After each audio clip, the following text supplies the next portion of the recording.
Hello students, आज का जो टॉपिक हमारा फ्राउनहोफर डिफ्रैक्शन का रहेगा वो है intensity variation in diffraction pattern of single slit. तो जो सिंगल स्लिट हम ले रहे हैं वो रेक्टेंगुलर शेप की कंसीडर कर रहे हैं, ये ध्यान में रखिएगा। और इस सिंगल स्लिट की खासियत ये है कि ये जो रेक्टेंगुलर स्लिट हमने ली है इसकी जो लेंथ है वो आप कितनी भी बड़ी ले सकते हैं, लेकिन इसकी जो थिकनेस है वो लैम्डा के इक्वल आपकी होनी चाहिए, तभी हम डिफ्रैक्शन पैटर्न स्टडी कर पाएंगे।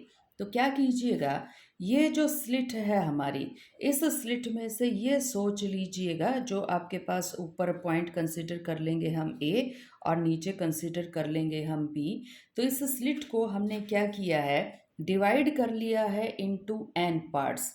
एन पार्ट्स के अंदर डिवाइड कर लिया और हमने ये मान लिया कि ईच पार्ट से, हर एक पार्ट से जो लाइट पहुंच रही है, जो वेव पहुंच रही है, जो फील्ड पहुंच रही है स्क्रीन के ऊपर किसी पॉइंट P1 के ऊपर, तो उनके बीच में जो फेज डिफरेंस है वो फाई है। तो इसका मीनिंग देखिएगा, इस मीनिंग को हम यहाँ पर अपने इस डायग्राम से समझा सकते हैं। ये आपकी वो छोटी सी स्लिट थी, लेकिन इसको थोड़ा सा हमने यहाँ पर बड़ा करके दिखा दिया ताकि आपको अच्छे से समझ में आ जाए। हमने ये मान लिया ए से जो इलेक्ट्रिक फील्ड पहुँच रही है, क्योंकि हमें पता है पीछे से जो हम लाइट डाल रहे हैं वो विजिबल लाइट है। विजिबल लाइट को क्या है, आपकी इलेक्ट्रोमैग्नेटिक वेव्स हैं। Electromagnetic waves they are combination of electric field and magnetic field. तो P1 पॉइंट के ऊपर आपके पास इलेक्ट्रिक फील्ड और मैग्नेटिक फील्ड ही तो पहुंच रहा है। तो हमने हमारी कंसिडरेशन ये कंसीडर कर ली है कि हम इलेक्ट्रिक फील्ड पहुंचा रहे हैं, तो आप जानते हैं कि उसी तरह से मैग्नेटिक फील्ड भी पहुंच जाएगा। तो ए से जो इलेक्ट्रिक फील्ड पहुंच रहा है उसको हमने दे दिया बी कोस ओमेगा टी से। फिर थोड़े से डिस्टेंस नीचे से A1 से जो इलेक्ट्रिक फील्ड P1 पे पहुंच रहा है, हमने पहले ही कह दिया था कि जो आपका सेपरेशन है हर बार एंगल कितने का ऐड कर देगा, फाई का एंगल ऐड कर देगा। फेज एंगल कितने का होगा, फाई का। तो B cos omega T plus phi, ये आपके पास सेकेंड इलेक्ट्रिक फील्ड की वेव पहुंच जाएगी। इसी तरह से B cos omega T plus two phi, ये पहुंच जाएगी आपके पास थर्ड। अब ये बी किसको इंडिकेट करता है, अब ये देखिए हम बात कर रहे हैं पीछे से जो इलेक्ट्रिक फील्ड पहुंच रही है, तो जो बी है, बी इसके एम्पलीट्यूड को रिप्रेजेंट करता है। तो ये ध्यान में रखिएगा, बी और कुछ नहीं है, बी इसका वेव का एम्पलीट्यूड है आपकी इलेक्ट्रिक फील्ड का। तो हमने टोटल कितनी कंसीडर किए थे, एन कंसीडर किए थे। तो आप ये देखिए phi is equal to zero से स्टार्ट किया ना आपने, तो एन तक कितने हो जाएंगे, एन माइनस वन फाइव। तो एन माइनस वन फाइव और एक ये जोड़ देंगे तो टोटल कितने हो गए आपके एन। तो फर्स्ट वेव इलेक्ट्रिक फील्ड जो P1 पे पहुंच रही है वो है बी कोस ओमेगा टी, और जो लास्ट पहुंच रही है बी कोस, और यहाँ पर क्या हो गया ओमेगा टी, और प्लस में रह गया आपका N minus one times of phi, क्योंकि हर बार फाइव का एंगल क्या होता जा रहा है, ये ऐड होता जा रहा है। सेकेंड वेव में फाइव था, अगली वेव में टू फाइव हो गया, अगली में थ्री फाइव हो गया। तो अब ये देखिए फर्स्ट वाली में तो फाइव था ही नहीं ना, फाइव जीरो के इक्वल था, अगले में वन हो गया, अगले में टू हो गया, तो लास्ट करते करते आपके पास एनथ में कितना हो जाएगा, एन माइनस वन फाइव हो जाएगा। तो अब जो रिजल्टेंट वेव है वो हमारी पहुंच रही है P1 पर, then the resultant amplitude on the screen at P1 कैसे निकालेंगे आप बिल्कुल वैसा ही काम कीजिए ना जो आपने सिंपल हार्मोनिक मोशन में एन वेव जब सुपर इम्पोज कर रही थी उसका एम्पलीट्यूड निकालने के लिए किया था। तो यहाँ पर भी हम कर सकते हैं। It can be obtained by vector addition of amplitudes from each strip of A B.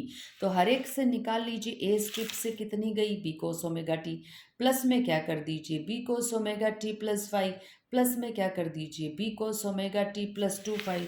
तो इस तरह से हमारी total electric field at point P1 कितना हो जाएगा, E is equal to B. B आपके पास इलेक्ट्रिक फील्ड का मैग्नीट्यूड है जो स्लिट में से आपकी जो रेडिएशंस आ रहे हैं उसका। तो बी कॉस ओमेगा टी पहली वेव, बी कॉमन निकल गया, दूसरी वेव में से बी कॉमन निकल गया, ओमेगा टी प्लस फाइव, तीसरी में से भी बी कॉमन निकल गया, omega T plus two phi, और लास्ट वेव याद कीजिएगा कॉस बी कॉमन निकल चुका है आपका, omega T plus N minus phi. तो ये हमारे पास आ गया, और इसको देखिए हम वेक्टर रिप्रेजेंटेशन से, वेक्टर एडिशन मेथड से कैसे सॉल्व कर सकते हैं। तो पहली टर्म क्या है हमारी, पहली टर्म है हमारी बी कॉस ओमेगा टी। तो ये देखिएगा यहाँ पर है, ये है मेरी पहली term B cos omega T, और ये मेरे पास क्या है, एक्स एक्सिस है। तो एक्स एक्सिस के साथ एंगल बनवा दिया हमने कितने का, ओमेगा टी का। तो ये वाला जो मेरे पास है ये कितना आ गया मेरा, बी कॉस ओमेगा टी आ गया है। तो अगर मैं इसको कंसीडर कर लूँ कि ये मेरा इतना सा पार्ट बी है, वेव का एम्पलीट्यूड बी है, तो ये पार्ट कितना हो जाएगा, बी कॉस ओमेगा टी। तो ये आ गई पहली वेव। ये पहली वेव का की डायरेक्शन ये है आपकी। इसके साथ अगर आपने एंगल बना दिया फाई का, फाई एंगल ऐड करना है, तो फाई एंगल ऐड करते ही ये आपकी सेकंड वेव आ गई। सेकंड वेव ये इतनी बड़ी नहीं है, सेकंड वेव का सिर्फ आपका एम्पलीट्यूड कितना है, B cos omega T plus phi. तो ये इतना सा ही लेना, हमें इतना बड़ा तो लेना नहीं है। तो इतना सा कौन डिसाइड करेगा, ये डिसाइड करेगा आपका B cos omega T plus phi. उसके बाद थर्ड वेव फिर आपकी फाई एंगल बढ़ गई है। तो थर्ड वेव अगर फाई एंगल बढ़ गई है तो इस सेकंड वेव में फाई एंगल और ऐड कर दिया, तो ये थर्ड वेव मिल गई। तो ये जो थर्ड वेव है ये इतनी बड़ी थोड़ी लेनी है हमें। ये हम क्या करेंगे, इतना सा पार्ट लेंगे, और ये पार्ट किसको रिप्रेजेंट करेगा, ये रिप्रेजेंट करेगा B into cos of omega T plus two phi को। फिर इसमें फिर फाई ऐड कर दीजिए, तो ये हो गया आपका, ये हो गया आपका B cos omega T plus three phi. ये ऐड करते जाएंगे तो आपको ये इस तरह से क्या मिलती जाएंगी, ये वेक्टर्स आप ऐड करते जा रहे हैं। आपके पास ये n नंबर ऑफ वेक्टर्स हैं, एम्पलीट्यूड बहुत छोटा है। तो सोच के देखिए, अगर ऐसी छोटी छोटी आप वेक्टर्स को मिलाते चले गए तो यहाँ पर जो हमें मिलने वाला है वो क्या मिलेगी, एक सर्कुलर की आर्क मिल जाएगी, सर्कल की आर्क मिल जाएगी। तो यहाँ हमने यही देखा है कि हमें सर्कल की आर्क मिलने वाली है। तो इस सर्कल की आर्क को हमने कैसे दिखा दिया है, इससे दिखा दिया, ये रही हमारी सर्कल की आर्क। इसको सर्कल कंसीडर कर लीजिएगा। तो ये सर्कल की जो आर्क है इसको अगर मैं कंप्लीट कर दूँ, पूरा सर्कल बना दूँ, तो इस सर्कल का कहीं ना कहीं सेंटर होगा। तो यहाँ पर हमने सी सेंटर कंसीडर कर लिया। इस सी को लास्ट वाले जो आपका रिजल्ट वेव थी उसके एंड पॉइंट से कनेक्ट कर दिया। तो तुम ये देखो ना, ये सारा पूरा का पूरा सर्कल ही तो है। तो सी से पी एन ये जो डिस्टेंस है ये क्या बन जाएगा, आपका रेडियस ऑफ द सर्कल हो जाएगा। सिमिलरली स्टार्टिंग यहाँ से हुई थी, तो आपका सी से जो ओ है ये भी तो क्या है, आपकी रेडियस ही तो है ना सर्कल की। उसके बाद देखिएगा, जो पहला आपका वेक्टर था वो ये था बी कोस ओमेगा टी। तो बी कोस ओमेगा टी जो है, ये वाला जो वेक्टर है, it is making an angle of phi on the centre. ये और हो गया, तो यहाँ तक अगर हम मिला दें ना इसको, तो ये एंगल कितने का हो जाएगा, टू फाई का। ये थर्ड वाला हो गया, इसको यहाँ तक अगर हम मिला देना तो एंगल कितने का हो जाएगा, टोटल थ्री फाई का हो जाएगा। तो आपने ऐसे कर करके टोटल कितने मिलाए हैं, टोटल तो आपने एन मिलाए हैं ना, आपने स्टार्टिंग यहाँ से की थी, फाई यहाँ पर, फिर यहाँ पर, फिर यहाँ पर, तो टोटल फेज डिफरेंस कितने का आ गया आपका, एन फाई का। तो सी के ऊपर पी एन को मिलाया और ओ को मिलाया, तो ये जो टोटल एंगल हमारा बना है, ये टोटल एंगल कितने का बन गया हमारा, एन फाई का बन गया। क्या कीजिएगा, सी से परपेंडिकुलर ड्रॉ कर दीजिए, परपेंडिकुलर बाइसेक्टर। किसके ऊपर परपेंडिकुलर बाइसेक्टर ड्रॉ कर दीजिएगा, पी एन और ओ के ऊपर। तो क्यू पॉइंट हो गया।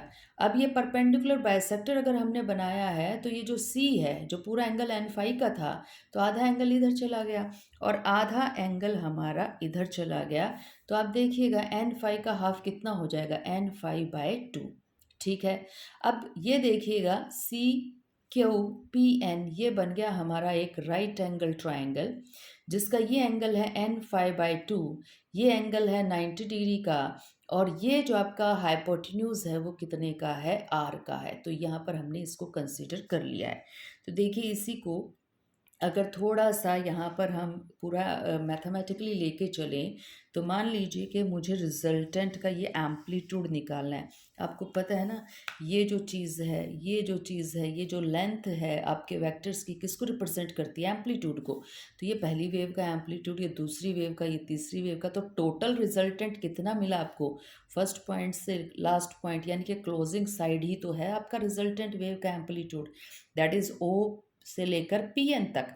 तो ओ से लेकर पी एन तक हमने मान लिया कि ये हमारी रिजल्टेंट वेव का क्या हो गया है, एम्पलीट्यूड हो गया है। तो हमें ओ पी एन की वैल्यू अगर मिल जाए तो हमें एम्पलीट्यूड मिल जाएगा हमारी रिजल्टेंट वेव का, यानी कि जो रिजल्टेंट वेव है उसका एम्पलीट्यूड कितना है। तो ओ पी एन कैसे निकालें हम? ओ पी एन निकालने के लिए काम कीजिएगा, क्यू पी एन निकाल लीजिए पहले।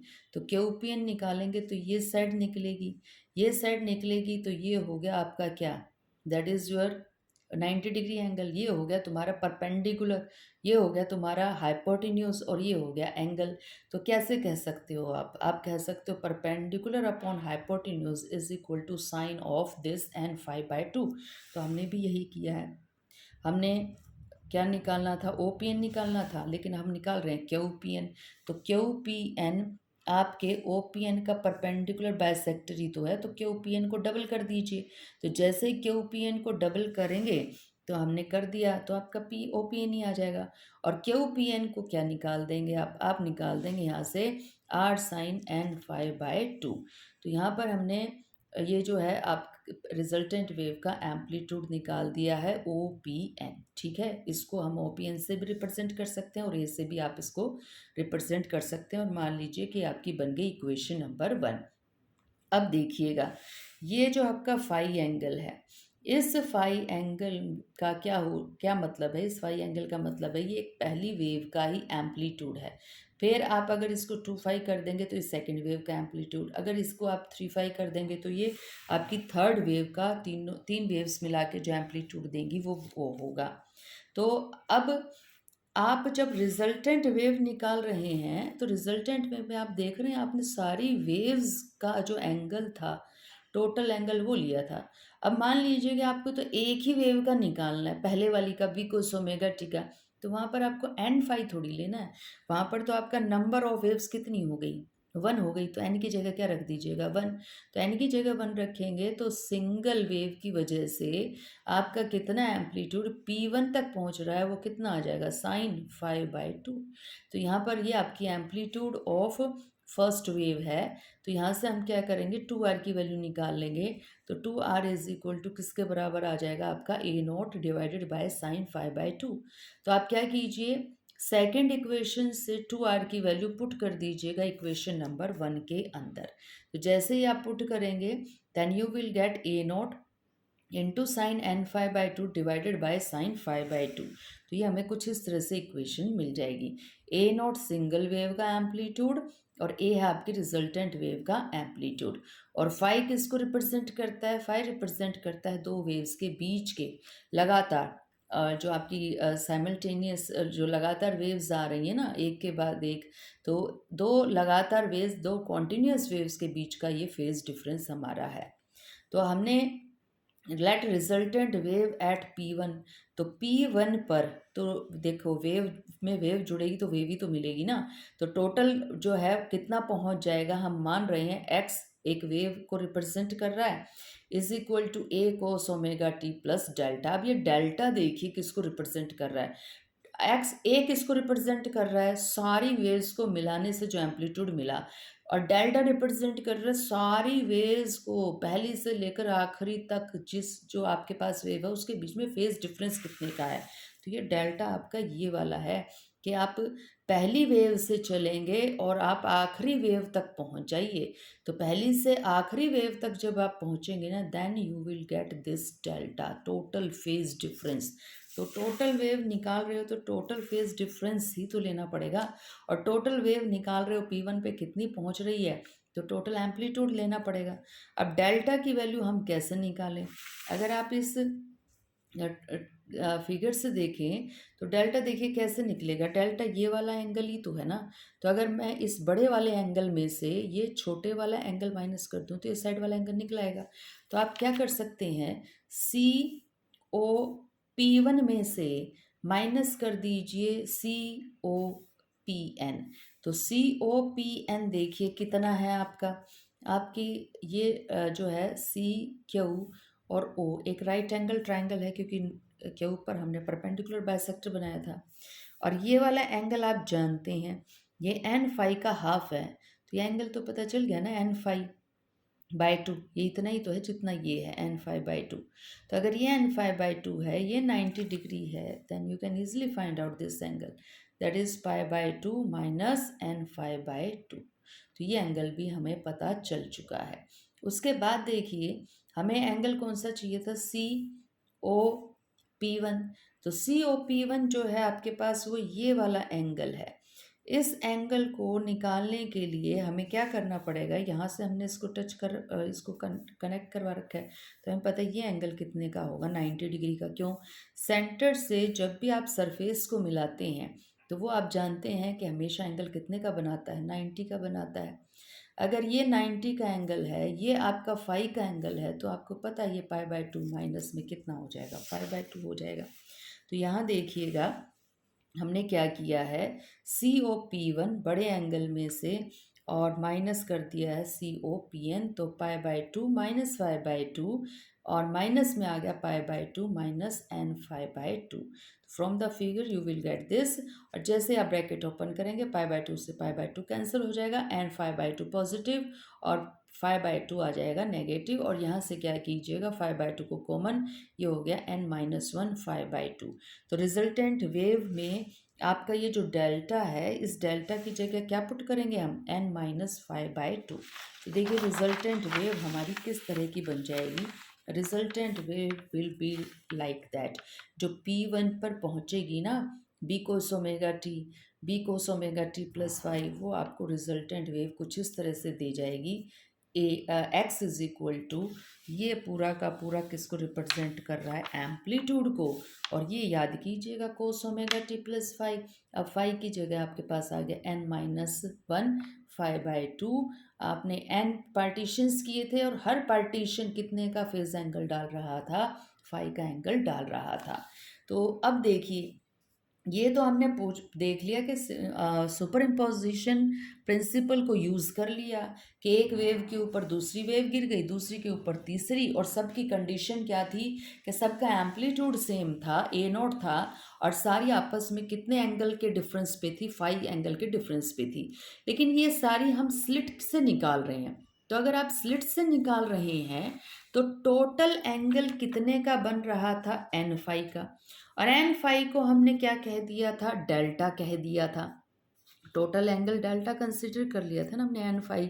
एक एक वेव तो 5 ऐड कर रही थी, तो n वेव थी तो टोटल n5 हो गया। और उस एंगल को हमने किससे रिप्रेजेंट कर दिया, डेल्टा से। तो सोच के देखिए कि ये डेल्टा क्यों आया और इसका आपकी स्लिट से क्या रिलेशन है। अब आपकी जो स्लिट थी वो कितनी थी, वो थी हमारी A से लेकर B तक। और इस स्लिट की जो विड्थ थी उसको हमने कैसे रिप्रेजेंट किया था, ए से किया था। फ्राउनहोफर में जब हमने इंट्रोडक्शन की थी या कुछ ऐसे ही बताया था। फिर हमने क्या किया था, सामने की तरफ एक स्क्रीन लगा दी थी और हमने यहीं पर इसी से के पास में एक रख दिया था हमारा कन्वेक्स लेंस, ताकि आपकी जो रेडिएशन से वो पैरेलल आ रही है, तो फोकस करवाने के लिए कोई ना कोई लेंस आपको रखना ही पड़ेगा। तो कन्वेक्स लेंस ही आपका कन्वर्ज करवा पाएगा, अदरवाइज स्क्रीन के ऊपर ये सारी की सारी इमेज बना ही नहीं पाएंगे। अब हुआ क्या था, हुआ ये था कि P1 पर हमें पता नहीं क्या बन रहा है, वो कौन डिसाइड करेगा, वो डिसाइड करेगा कि ये पहुंच रही थी P1 के ऊपर सारी की सारी। और आपको पता है ये सारी की सारी जो हैं कितने एंगल से आपकी जो है डिफ्लेक्ट हो गई थी, थीटा एंगल से डिफ्लेक्ट हो गई थी सारी की सारी। ठीक है, तो हमें ये भी पता है कि जो ए से निकली थी और जो बी से निकली थी, बी वाली ज़्यादा लंबी थी एज़ कंपेयर टू ए। जो P1 तक रेडिएशन पहुंच रही थी तो कितनी फालतू लंबी थी। हमने परपेंडिकुलर ड्रॉ कर दिया था, सी याद कीजिएगा, परपेंडिकुलर ड्रॉ कर दिया था। ये जो BC एक्स्ट्रा पाथ था ना, ये एक्स्ट्रा पाथ कितना आ गया हमारा in terms of A and theta, that comes out to be A sine theta. तो अब देखिए ए साइन थीटा जो है ये है पाथ डिफरेंस। इस पाथ डिफरेंस के कॉरेस्पॉन्डिंग फेज डिफरेंस कितना होगा। फेज डिफरेंस हमने देख लिया ना, टोटल डेल्टा है पहली वेव से लेकर आखिरी वेव तक। लेकिन ये फेज डिफरेंस डाल कौन रहा है, ये वाला पाथ डिफरेंस। तो ये करिए आप यहाँ पे, पाथ डिफरेंस अगर पता हो तो फेज डिफरेंस कैसे निकालते हैं। कंडीशन आपको पता ही है कि जब आपका फेज डिफरेंस 2 पाई का था तो पाथ डिफरेंस लैम्डा का था। जब फेज डिफरेंस 1 रेडियन का था तो पाथ डिफरेंस जो है आपका लैम्डा अपॉन में 2 पाई का था। तो आप यहाँ पर अगर आप फाई का पता लगाना चाह रही हैं तो फाई के लिए कितना हो जाएगा पाथ डिफरेंस लैम्डा अपॉन में 2 पाई और फाई। और इसका अगर आप इन्वर्स कर दें तो इन्वर्स कर देंगे तो कुछ ऐसा ही नहीं आ जाएगा। अब की बार हमें निकालना है फेज डिफरेंस, तो आप उल्टा कर दीजिए कि लैम्डा अगर पाथ डिफरेंस था तो फेज डिफरेंस था 2 पाई। पाथ डिफरेंस अगर आपका लैम 1 था तो 2 पाई अपॉन में लैम्डा क्या हो गया आपका, दैट इज फेज डिफरेंस। लेकिन पाथ डिफरेंस तो था ए साइन थीटा। तो अगर ए साइन थीटा था तो अब आपका जो पाथ डिफरेंस है 2 पाई अपॉन लैम्डा इंटू में साइन थीटा नहीं आ जाएगा। तो ये जो डेल्टा है ना, टोटल एंगल का difference from A to the last wave B, उसके बीच में A1 A2 इतनी सारी थी, वो आप इस तरह से रिप्रेजेंट कर सकते हैं। तो थोड़ा कैलकुलेशन जो बुक्स में दे रखी हैं वो डेल्टा और फाई से नहीं दे रखी, वो हमें अल्फ़ा से रिप्रेजेंट करके दे रखी हैं। तो नोटेशंस आपकी वही की वही रह जाएं, तो मैंने भी यहाँ पर थोड़ा सा चेंज कर दिया है। ये जो टोटल एंगल डेल्टा का था ना, इस टोटल एंगल को हमने 2 अल्फ़ा से रिप्रेजेंट कर दिया है। तो अब देखिएगा 2 pi upon lambda into A sine theta is equal to delta and delta is equal to 2 alpha. तो 2 से 2 आपका क्या हो जाएगा, कैंसिल आउट। तो अल्फ़ा की वैल्यू याद रखिएगा पाई अपॉन लैम्डा इंटू में साइन थीटा। तो अल्फ़ा आपका जो है, अल्फ़ा किस पे डिपेंड कर गया, थीटा पे डिपेंड कर गया। और जो थीटा है वो किसको रिप्रेजेंट करता है, वो आपके इसको एंगल को ही तो रिप्रेजेंट करता है ना, कि बेंडिंग कितनी हुई है अबाउट द एज। तो एज तो आपका ए था, ए पर आपकी लाइट सीधी नहीं गई, थोड़ी सी बेंड हो गई थीटा एंगल से, तो ये थीटा है। तो अगर आपने थीटा चेंज कर दिया ना तो you are going to change the total phase difference, आपका टोटल फेज डिफरेंस भी चेंज हो जाएगा। यहाँ पर P1 पर मान लीजिए पहले डार्क मिल रहा है ना, तो ब्राइट मिल सकता है, it depends upon theta, theta कितना है, क्योंकि आपका जो अल्फ़ा है वो थीटा के ऊपर डिपेंड कर रहा है। तो यहाँ पर हमने फिर इस अल्फ़ा के हिसाब से सारे चेंजेस कर लिए हैं। तो O P N can be written in the form of 2 alpha, तो आप इसको 2 अल्फ़ा की फॉर्म में लिख सकते हैं, that is equal to 2R sine alpha. अब ये कहाँ से आ गया आपका, ओ पी एन किसको रिप्रेजेंट कर रहा था, ओ पी एन हमारा यही तो रिप्रेजेंटेशन था ना, ये देखिएगा ये ओ पी एन था। अगर हम ये कह दें कि ये पूरा का पूरा आपका 2 अल्फ़ा है तो इसका आधा कितना होगा, अल्फ़ा होगा। तो आधा अल्फ़ा होगा, रेडियस आर है, तो इस राइट एंगल ट्राइंगल में से निकाल लीजिए Q P N in the terms of R and alpha. हमने जब एन फाई की फॉर्म में निकाला था, अब की बार अल्फ़ा की फॉर्म में निकाल लीजिए। तो आपको पता है ये पी एन इंटू क्यू कितना आ जाएगा, आर इंटू में साइन अल्फ़ा। लेकिन हमें तो पी से ले पी एन से लेकर ओ तक की वैल्यू निकालनी, तो डबल कर दीजिए इसका। तो डबल करेंगे तो हमारा रिजल्ट यही तो आएगा ना, that is your 2R sine alpha. तो 2R साइन अल्फ़ा, तो हमने सिर्फ क्या काम किया, वो जो एन फाई एंगल था ना उसको हमने रिप्रेजेंट कर दिया 2 अल्फ़ा से, रिप्लेस करवा दिया 2 अल्फ़ा से, ताकि हमें समझ में आ जाए कि बुक्स में हमें क्या कर देखने को मिलेगा। उसके बाद देखिएगा also O P N slit width is A, ये ए पे डिपेंड करेगा, क्यों डिपेंड करेगा, दोबारा से देखिए। ये जो ओपियन है ये किसको रिप्रेजेंट कर रहा है, ओपियन रिप्रेजेंट कर रहा है ना, ए से लेकर बी तक वेव पहुंच रही है P1 पॉइंट पे। तो ये कितनी वेव पहुंचेगी ये कौन बताएगा मुझे, मुझे ये स्लिट की विड्थ ही तो बताएगी ना, ए से लेकर बी तक। तो ये जो ओपियन है ये डायरेक्टली किस पे डिपेंड कर गया, आपकी स्लिट की विड्थ पे, ए पे ही तो डिपेंड कर गया ना, स्मॉल ए के ऊपर। तो हमने यहाँ पर इसको इसी तरह से दिखा दिया कि ये और किसी चीज़ के ऊपर डिपेंड नहीं कर रहा, ये ए के ऊपर डिपेंड कर रहा है, आपकी स्लिट की विड्थ के ऊपर। और इसको हमने प्रोपोर्शनलिटी का साइन हटा के कांस्टेंट डाल दिया और ये बन गया आपका के ए। और इस के ए को यानी कि स्लिट की विड्थ को हमने कांस्टेंट से मल्टीप्लाई किया है, तो एक कांस्टेंट हमारे पास आ गया है और इस कांस्टेंट को हमने कैपिटल ए से रिप्रेजेंट कर दिया है। तो ये जो ए है ना, अब आगे कैलकुलेशन में जहाँ पर भी आप देखेंगे वो के टाइम्स ऑफ ए है, कांस्टेंट इनटू में स्लिट की विड्थ, ये ध्यान में रखिएगा। तो ओपीएन किस पे डिपेंड कर गया, आपकी स्लिट की विड्थ के ऊपर डिपेंड कर गया। अब देखिए एंगल को कैसे डिफाइन करते हैं हम, प्लेन एंगल को। प्लेन एंगल को डिफाइन करने का एक यही तो तरीका है ना, length of the arc divided by radius. तो अब हमें किसको दिखाना है, हमें एंगल 2 अल्फ़ा को दिखाना है। तो 2 अल्फ़ा को अगर हम रिप्रेजेंट कर रहे हैं तो कैसे रिप्रेजेंट करें, देखिए कौन था हमारा 2 अल्फ़ा। हमारे पास ये जो सी पे एंगल बन रहा है ना, अब ये जिसको हमने एन फाई का था, अब हमने इसको 2 अल्फ़ा कह दिया। अब ये जो 2 अल्फ़ा है ये किस पर डिपेंड कर रहा है, ये डिपेंड कर रहा है हमारी इस आर्क की लेंथ के ऊपर। कैसे, आप जानते हैं यहाँ पे ये जो एंगल बनेगा प्लेन एंगल, वो आर्क की लेंथ डिवाइडेड में क्या करना पड़ता है, रेडियस। रेडियस तुम्हें पता है आर है, और ये जो लेंथ है ये अभी हमने बताई है। ये कैसे बताई है, ओपीएन की वैल्यू देखिएगा यहाँ पे, ये ओपीएन की वैल्यू के इंटू ए कहा है ना, तो ये आपकी आर्क लेंथ की हो गई। तो इसको ए रिप्रेजेंट कर दिया ओपीएन को, डिवाइडेड बाय रेडियस आर हो गया।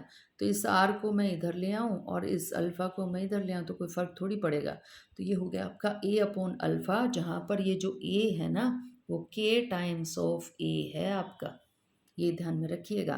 तो 2r is equal to A upon में अल्फ़ा, तो ये ए आपका के टाइम्स ऑफ ए से रिप्रेजेंट हो रहा है। इसी तरह जो कोड आपकी ओपीएन है, अभी थोड़ी देर पहले हमने निकाला था कि ओपीएन और कुछ नहीं है, that is 2r sine alpha है। देखिए ये निकाल रखा है 2r साइन अल्फ़ा, तो 2r साइन अल्फ़ा है, लेकिन 2r की वैल्यू हम निकाल चुके। तो 2r की वैल्यू क्या है हमारी, ए अपॉन अल्फ़ा है, तो हमने इसको ए अपॉन अल्फ़ा पुट कर दिया साइन अल्फ़ा। तो ये जो आपका ओपीएन है ये किसको रिप्रेजेंट कर रहा है, रिजल्टेंट वेव के एम्पलीट्यूड को रिप्रेजेंट कर रहा है। तो एम्पलीट्यूड ऑफ रिजल्टेंट वेव, और ए को याद रखिएगा ये के टाइम्स ऑफ स्लिट विड्थ है। अब की बार ये रिजल्टेंट ऑफ एम्पलीट्यूड, रिजल्टेंट नहीं है, एम्पलीट्यूड रिजल्टेंट कौन है आपका, ओ पी एन है। तो अगर हम ये कह दें ओ पी एन आपका ये पूरा का पूरा आपका किसको रिप्रेजेंट कर रहा है, एम्पलीट्यूड को रिप्रेजेंट कर रहा है, वो भी रिजल्टेंट वेव की। तो एक चीज़ और भी याद कीजिए ना कि अगर हम मुझे इंटेंसिटी निकालनी है, वेव की ब्राइटनेस का पता लगाना है, तो अगर मेरे पास एम्पलीट्यूड हो तो कैसे पता लगाते हैं ब्राइटनेस का, तो ब्राइटनेस का पता लगाना कोई मुश्किल काम नहीं है, इंटेंसिटी का पता लगाना कोई मुश्किल काम नहीं है। अगर एम्पलीट्यूड पता हो तो आप क्या करेंगे, I is directly proportional to amplitude का स्क्वायर, और एम्पलीट्यूड अभी हमारे पास आया था ए साइन अल्फ़ा अपॉन में अल्फ़ा, तो हमारे पास स्क्वायर किया तो sine square upon alpha square हो गया। इस ए स्क्वायर को हमने क्या किया, आर नॉट पुट कर दिया, और आर नॉट स्क्वायर को हमने क्या पुट कर दिया, आई नॉट, क्योंकि आप जानते हैं I represents the intensity at any angle alpha. तो आई नॉट किसको रिप्रेजेंट कर रहा है, आई नॉट रिप्रेजेंट कर रहा है मैक्सिमम इंटेंसिटी को, किसी पॉइंट पे जो मैक्सिमम इंटेंसिटी पहुंच सकती है। तो ये हमारे पास I is equal to I naught sine square alpha upon में अल्फ़ा स्क्वेयर जो है इंटेंसिटी आ गई किस पॉइंट के ऊपर, P1 पॉइंट के ऊपर, जो हमारी इंटेंसिटी स्क्रीन के ऊपर पहुंच रही है। तो मैग्नीट्यूड ऑफ इंटेंसिटी ये जो आई है वो किस पर डिपेंड कर गया, वो डिपेंड कर गया आई नॉट पे, नहीं आई नॉट तो कांस्टेंट है, वो किस पे डिपेंड कर गया, आपके अल्फ़ा पे डिपेंड कर गया। और अल्फ़ा की वैल्यू याद कीजिएगा, 2 alpha is equal to 2 pi upon lambda A sine theta. 2 से 2 हमारा कैंसिल आउट हो चुका था, तो थीटा के ऊपर आपका अल्फ़ा डिपेंड किए जा रहा है। अब ये जो आपका थीटा और अल्फ़ा है, थीटा है एंगल ऑफ डिफ्रैक्शन, कि वो जो एज था ना ए के ऊपर, ए से लाइट को सीधा जाना चाहिए था, लेकिन वो थीटा एंगल से क्या कर गई थी, डिफ्रैक्ट कर गई थी, ये वो है। और अल्फ़ा किसको रिप्रेजेंट कर रहा है, आप जानते हैं ए से लेकर बी तक टोटल फेज डिफरेंस कितने का आया था, 2 अल्फ़ा का आया था, ये वो फेज डिफरेंस है आपका 2 अल्फ़ा वाला। तो अब अगर मुझे इंटेंसिटी का फॉर्मूला पता चल गया तो मैं पता लगा सकती हूँ कि मुझे ब्राइटनेस मिलने वाली है डार्कनेस। अगर तो ये वैल्यू ज़ीरो हो गई तो मुझे डार्कनेस मिलेगी, और अगर ये कुछ ना कुछ आ रही है, नॉट इक्वल टू ज़ीरो हो रही है, तो इसका मतलब मुझे वहाँ पर कोई ना कोई जो है रोशनी या मुझे इंटेंसिटी नज़र आने वाली है। तो मैक्सिमा और मिनिमा कैसे ऑब्टेन करेंगे स्क्रीन के ऊपर, देखिएगा। सेंट्रल मैक्सिमा के लिए, सेंट्रल मैक्सिमा याद कीजिएगा कहाँ पर मिला था हमें, सेंट्रल मैक्सिमा हमें पी नॉट के ऊपर मिला था, सीधा स्क्रीन के ऊपर मिला था। तो याद कीजिएगा, यहाँ पर आपके पास पी नोट हुआ करता सेंटर पे, तो पी नोट पे तो सारी वेव सीधी सीधी पहुँच रही थी, उनके बीच में वो सारे जो है कंस्ट्रक्टिव इंटरफेरेंस हो रहा था। तो ये सेंट्रल मैक्सिमा है, तो आपके पास हो क्या रहा था, हो ये रहा था कि ए बी जो है आपके पास यहाँ पर जब पहुँच रही थी वेव, ये सारी की सारी पैरेलल थी और आपने लगा दिया था यहाँ पर एक कन्वेक्स लेंस, तो सारी की सारी पहुँच गई थी सीधी की सीधी। ठीक है, तो ये आपका एंगल कितने का बन रहा था, एंगल आपके पास डिफ्रैक्शन एंगल बन ही नहीं रहा था, ये तो सीधी निकल गई थी सारी की सारी, ये बेंडिंग हुई नहीं यहाँ पे, तो theta is equal to zero. तो अगर हमने यहाँ कंडीशन लगा दी कि theta is equal to zero हो गया, तो रखिए यहाँ पे theta is equal to zero, तो साइन ज़ीरो हो गया ना ये। तो अगर ये साइन ज़ीरो हो गया, तो आपको पता है sine zero is equal to zero, तो सारा ज़ीरो हो जाएगा। तो अल्फ़ा की वैल्यू भी क्या आ गई, ज़ीरो। तो पुट कीजिए ज़रा यहाँ पे इंटेंसिटी के फॉर्मूले में, तो I naught sine square alpha divided by alpha square, तो अल्फ़ा तो हो गया हमारा ज़ीरो, तो अल्फ़ा टेंड्स टू ज़ीरो, तो you know that this fraction sine alpha upon alpha for the limit alpha tends to zero is equal to one. तो अगर ये इक्वल टू वन हो गया, तो I is equal to I naught, maximum intensity होने वाली है, तो I is equal to I naught. तो हमने देखी यहाँ पर इस ग्राफ के अंदर दिखाया भी है कि इस पॉइंट के ऊपर जहाँ पर थीटा की वैल्यू मेरे पास किसके इक्वल आई थी, ज़ीरो के लिए, तो इंटेंसिटी मैंने मान ली मैक्सिमम। तो आई नॉट की वैल्यू मैंने यहाँ पर कितनी कंसीडर कर ली है, वन कंसीडर कर ली है। उसके बाद देखिए हम बात कर रहे हैं यहाँ पर सेकेंडरी मिनिमा की, यानी कि अब मिलनी चाहिए डार्कनेस। डार्कनेस की कंडीशन याद कीजिएगा क्या थी, a sine theta is equal to n lambda, n की वैल्यू वन टू थ्री कुछ भी हो सकती थी। तो हमने क्या किया, ये जो ए साइन थीटा की जगह एन लैम्डा पुट कर दिया, कहाँ पुट कर दिया, यहाँ पुट कर दिया। तो ए साइन थीटा की जगह एन लैम्डा अगर हमने पुट कर दिया, तो लैम्डा से लैम्डा कैंसिल आउट, पाई एन बच जाएगा। तो अल्फ़ा इज इक्वल टू किसके बराबर आ गया आपका, एन पाई के इक्वल आ गया। एन की जगह वन टू थ्री रख के देखिए, तो इंटेंसिटी क्या थी हमारी, इंटेंसिटी का फॉर्मूला हमारा था I naught sine square alpha upon alpha का स्क्वेयर। तो साइन अल्फ़ा की जगह पाई, तो sine pi is equal to zero, alpha की जगह यहाँ पाई, तो ये तो नॉन ज़ीरो है, लेकिन ये तो ज़ीरो हो गया ना। फिर अल्फ़ा की जगह टू पाई रखो, तो भी 360 पे ज़ीरो हो गया, तो अल्फ़ा की जगह यहाँ आप टू पाई रखेंगे तो नॉन ज़ीरो है ना।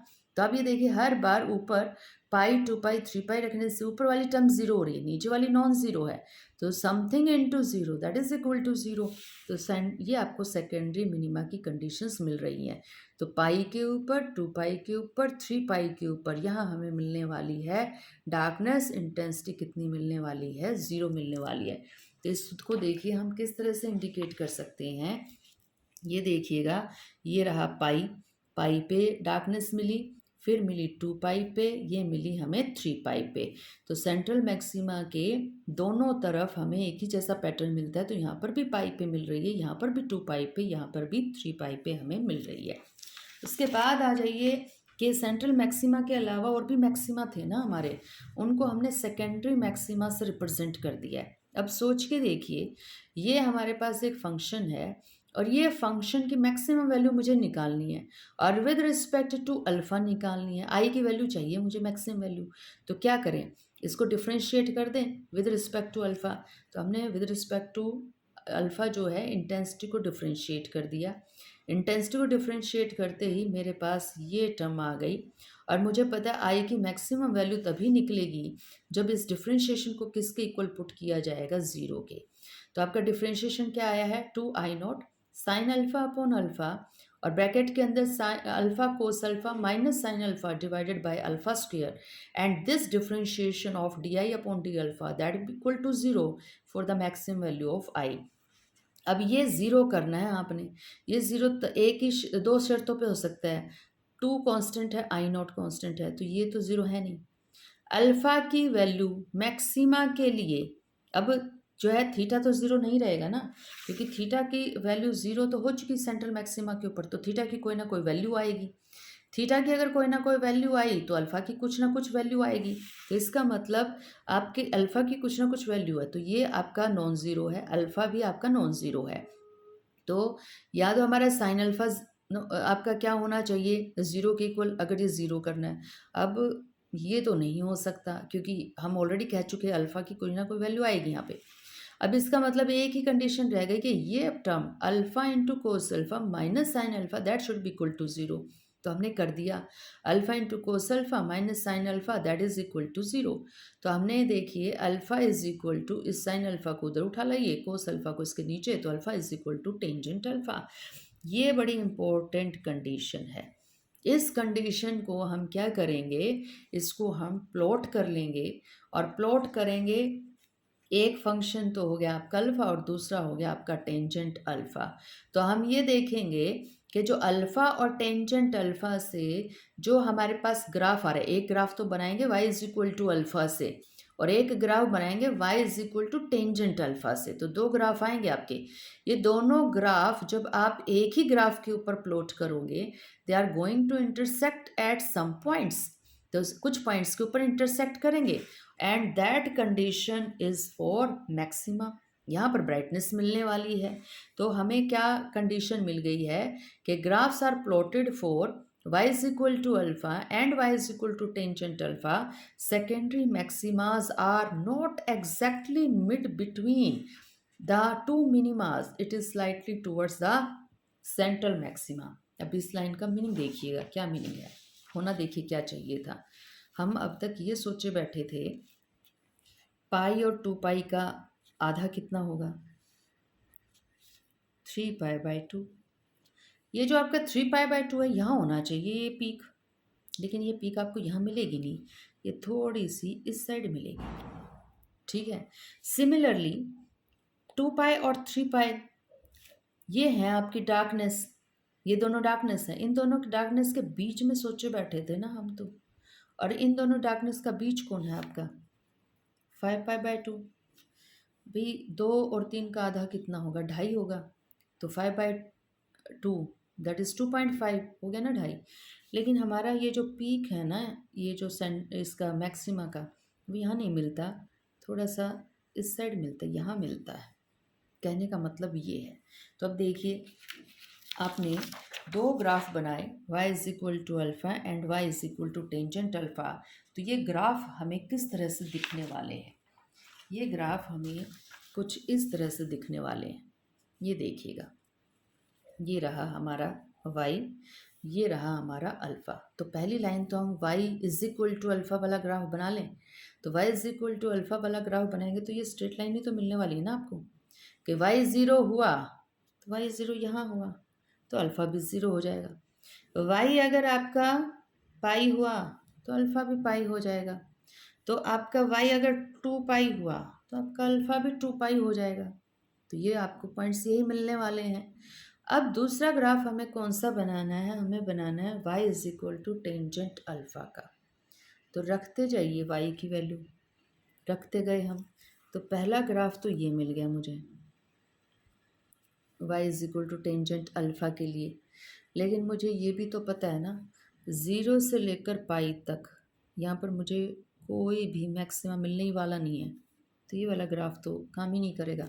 अब आ जाइए इस ग्राफ के ऊपर, ये भी तो y is equal to tangent alpha के लिए है।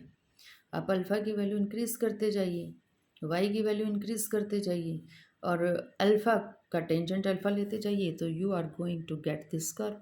आपको ये कर्व मिलने वाला है। अब देखिएगा, एक ग्राफ तो ये y is equal to alpha, एक ग्राफ आपका ये y is equal to tangent alpha and they are going to intersect at this point. और ये पॉइंट कौन सी कंडीशन को रिप्रेजेंट कर रहा है, ये रिप्रेजेंट कर रहा है कि यहाँ पर i हो गया मैक्सिमम, क्योंकि di/d अल्फ़ा की तो कंडीशन थी ना इज इक्वल टू 0, ये निकली थी जो हमारी। तो ये यहाँ निकल रहा है आपका, और ये बीच में नहीं आएगा, यानी कि 3 पाई डेढ़ पे नहीं आया, पाई से 2 पाई के बीच में माने बैठे थे ना हम तो ब्राइट, तो ये बीच में नहीं आया आपका। ये कहाँ सरक गया आपकी ब्राइटनेस, ये आपकी सेंट्रल मैक्सिमा की तरफ सरक गई, बीच में नहीं आई, ये थोड़ी सी इधर सरक गई। कितने के ऊपर, बीच कितना था आपका 3/2, यानी कि 1.5 पाई पे था। लेकिन हमने जब कैलकुलेट किया, ये जो इंटरसेक्शन पॉइंट था ये इंटरसेक्शन पॉइंट आया 1.43 पाई के ऊपर।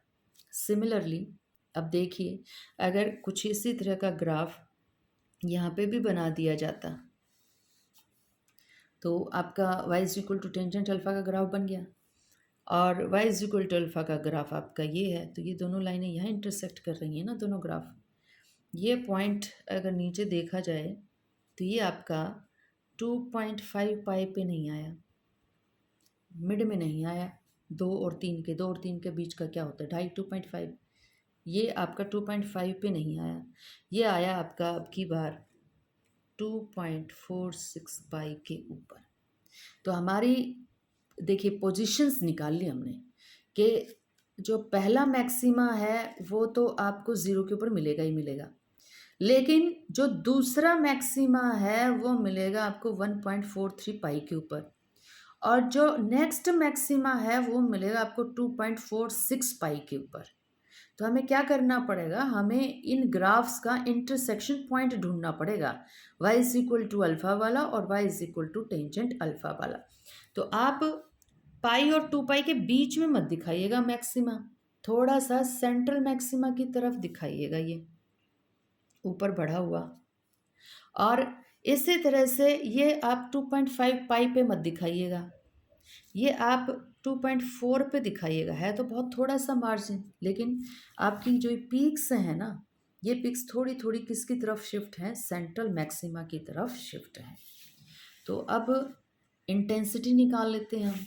अब हम ये पता लगा लें कि ये ब्राइटनेस, ये तो सबसे ज़्यादा ब्राइट है, अब ये कितनी है और ये कितनी है, तो इसको निकालने के लिए क्या करें, सेंट्रल मैक्सिमा तो हमें पता है theta is equal to zero था, तो theta is equal to zero था तो अल्फ़ा भी ज़ीरो आ गया, अल्फ़ा ज़ीरो आ गया तो I is equal to I naught, तो ये आपकी बात यहाँ से बन गई थी।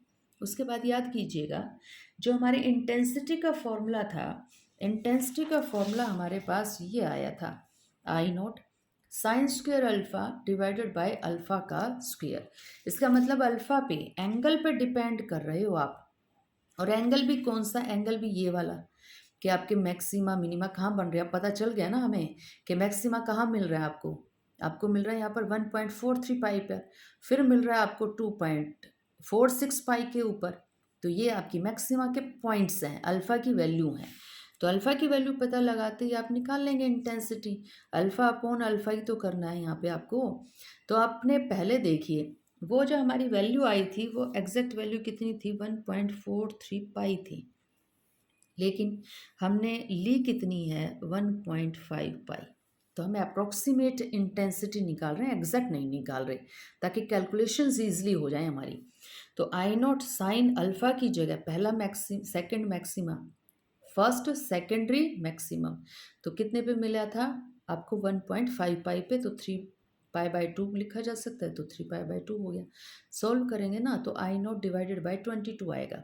उसके बाद सेकंड सेकेंडरी मैक्सिमम, ये तो था आपका फर्स्ट सेकेंडरी मैक्सिमम, ये है आपका सेकंड सेकेंडरी मैक्सिमम। अप्रॉक्सीमेट कितने पे, 2.5 पे, ताकि कैलकुलेशन इजी हो जाए, यानी कि 5 पाई डिवाइडेड बाई 2 पे। तो हमने रख दिया अल्फ़ा की वैल्यू 5 पाई/2 डिवाइडेड बाई 5 पाई/2, स्क्वेयर किया तो आई नॉट अपॉन 61 आ गया। तो अगर हम कंपेयर करें इन सारी वैल्यूज़ को, तो जो रेशो निकलेगी ना इंटेंसिटीज़ की, तो पहले वाले की तो कितनी थी आई नॉट, तो वो तो हो गया 1। सेकंड जो आपको मिला वो फर्स्ट वाले की ब्राइटनेस से 1/22 कम है, 1/22 of the intensity of the central maxima. ये आपका आई नॉट डिवाइडेड बाय 61 है, तो सेंट्रल मैक्सिमा की ब्राइटनेस आई नॉट थी, उसका 61th पार्ट कीजिएगा तो वो ब्राइटनेस है आपकी। उसके बाद तो देखिए और कम हो गई है, तो आपकी ब्राइटनेस लगातार क्या करती जा रही है, डिक्रीज। तो इसलिए मैक्सिमम हमें सेंट्रल मैक्सिमा तो नज़र आता है डिफ्रैक्शन में, पहला भी नज़र आ जाता है एक आधी बार, दूसरा भी नज़र आता है, बाकी तो नज़र ही नहीं आते, क्योंकि उनकी इंटेंसिटी इस थर्ड वाले की तो आई नॉट डिवाइडेड बाय 121 है, तो ये तो 100वां हिस्सा हो गया आपका लगभग। उसके बाद देखिए एक मज़ेदार सा कंसेप्ट है, if lambda is equal to a. अब इसका क्या मतलब हुआ, इसका मतलब ये हुआ आपकी स्लिट थी ए बी, और इस स्लिट की विड्थ कितनी थी, ए थी। आपने क्या किया, इसके ऊपर जो रेडिएशंस डाले ना वो इतनी वेवलेंथ के डाले कि लैम्डा इक्वल टू ए हो गया, कर दिया हमने lambda equal to a. Lambda equal to a से आप कंडीशन देखिएगा, a sine theta is equal to n lambda, ये एन की जगह वन कर लो इजी बनाने के लिए। तो आपने लैम्डा को भी ए ले लिया ना, तो ए से तो ए हो गया कैंसिल। तो साइन थीटा किसके बराबर आ गया, प्लस माइनस वन के। तो थीटा किसके बराबर आ गया, 90 डिग्री के। सोचिए, ये था सीधा जाना चाहिए था ए से, लेकिन एज पे थोड़ा सा डिफ्रैक्ट हो गई थी, कितने एंगल से, थीटा से। और अब आप कह रहे हैं थीटा तो 90 डिग्री हो गया। क्या मतलब हुआ इसका, मतलब ये हुआ जो लाइट सीधी जानी चाहिए थी ए और बी पॉइंट से, अब आप यहाँ पहुँचा रहे हैं, ये हो गया थीटा, ये नहीं रहा थीटा, ये थीटा अब कितना हो गया है आपका, 90 डिग्री हो गया है। और कंडीशन क्या है, लैम्डा इज इक्वल टू ए। तो आपका जो सेंट्रल मैक्सिमम है ना, वही पूरा का पूरा स्पेस कवर कर लेगा। तो central maximum covers the whole space. तो आपको यहाँ पर ये वाला पैटर्न नहीं मिलेगा, अब आपको पूरा का पूरा पैटर्न ये मिलेगा, यानी कि इस तरह से आपको सेंट्रल मैक्सिमम मिलने वाला है पूरी स्क्रीन के ऊपर। अगर आपने कंडीशन क्या लगा दी, कंडीशन लगा दी लैम्डा इज इक्वल टू ए। तो इस तरह से हमने लाइट को की इंटेंसिटी को डिस्ट्रीब्यूट किया है in case of single slit. और इस सिंगल स्लिट की जो शेप है वो कैसी है, हमारी रेक्टेंगुलर शेप है।